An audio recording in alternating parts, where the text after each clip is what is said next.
was starting my 25th year of life, and in those days Saigon was a very tense city.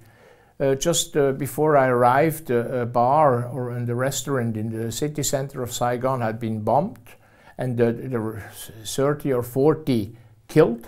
This was the characteristic of the Vietnam War. The front was nowhere and was everywhere. For us, this was a situation which was very tight, because we had always to show that we were Swiss and we were Red Cross. And for a long time, this was a very strong argument for us.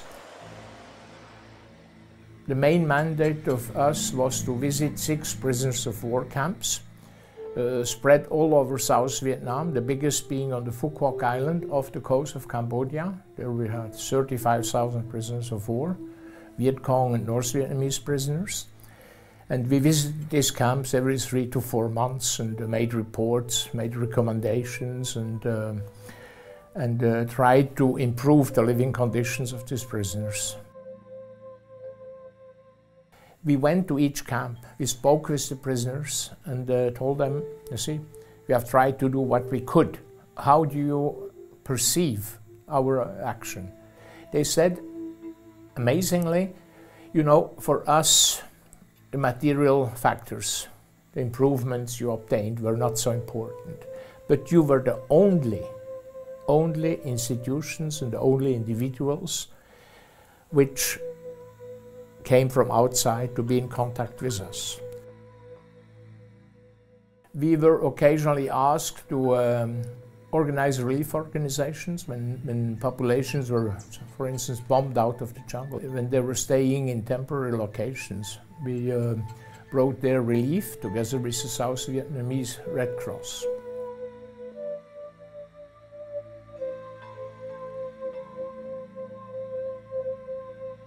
So I believe also the Vietnam War was a very good example for an institution like the ICRC to do something or to do whatever could be done under very adverse conditions. In our case, what was the biggest challenge, and which was also the biggest killing factor, were these bombings on civilian zones in South and North Vietnam. The new weapons which were tested. Agent Orange was used to defoliate the jungle, but there were many other new weapons used.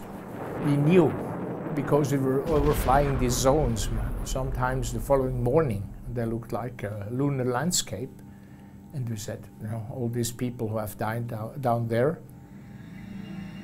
this is not normal, this should not occur, we should do something. But we were blocked.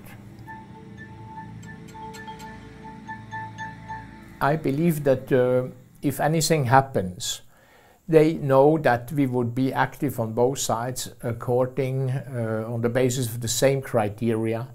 I believe that Vietnam, given the geopolitical context of Southeast Asia, with an expanding big nation there, has come to realize that the neutrality we were always fighting for is not a fiction.